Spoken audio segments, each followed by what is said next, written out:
si Coach Choke Reyes ng Gilas, Pilipinas. Sobra na ang kahihiyang binigay mo sa amin.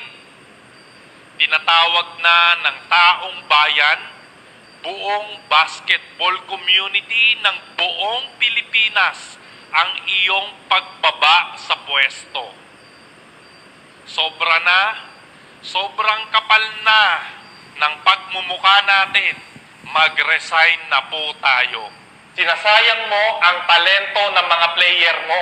Hindi ka marunong gumawa ng mga play. Naluma na yung mga bola, oh. Tama na. Sumuko ka na.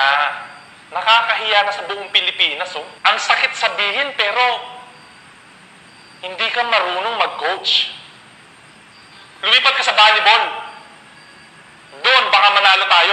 SBP, kung